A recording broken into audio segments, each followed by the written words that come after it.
Adultère, ne savez-vous pas que l'amitié du monde est inimitié contre Dieu? Jacques 4, 4.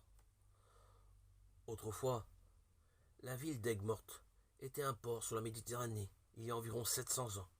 Le roi Saint-Louis a embarqué de là pour une croisade. Aujourd'hui, la ville se trouve à 6 kilomètres de la côte. Combien de chrétiens ressemblent à cette ville enlisée? Peu à peu, le monde a gagné du terrain dans leur cœur. D'un mois à l'autre, on ne voit pas que cet enlisement progresse lentement. Mais à la fin d'une année, quels dégâts ont déjà été faits? On a lâché sur un point tout en étant bien décidé de ne pas perdre plus. Mais le courant destructeur est entré par la brèche. Sans bruit, peu à peu, il a fermé les Bibles dans la maison. Il a raidi les genoux, de sorte qu'il ne se plie plus devant Dieu. Et il a insinué qu'on n'a plus besoin de lui. Comment le courant est-il entré? Je ne peux pas vous le dire. Il y a tellement de portes dans une maison. C'est à vous de savoir laquelle doit être condamnée.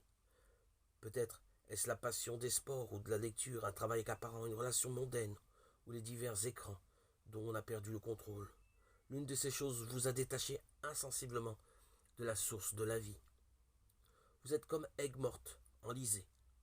Vous devez vous reprendre en main. L'ennemi est entré. Vous devez le repousser dehors, il n'y a pas de compromis possible avec lui. Quel que soit son déguisement, ne vous laissez pas tromper. Ne lâchez pas. Il faut qu'il sorte. Il n'y a pas de place dans votre foyer pour Dieu et lui. Celui qui cache ses transgressions ne prospérera pas, mais celui qui les confesse et les abandonne obtiendra miséricorde. Proverbe 23, 13. C'est ton amour pour le maître s'est refroidi en chemin. Viens à lui, viens reconnaître les causes de ce déclin. Lève les yeux vers le maître. Il entend ta voix des cieux. Il remplira tout ton être de la paix qui vient de Dieu.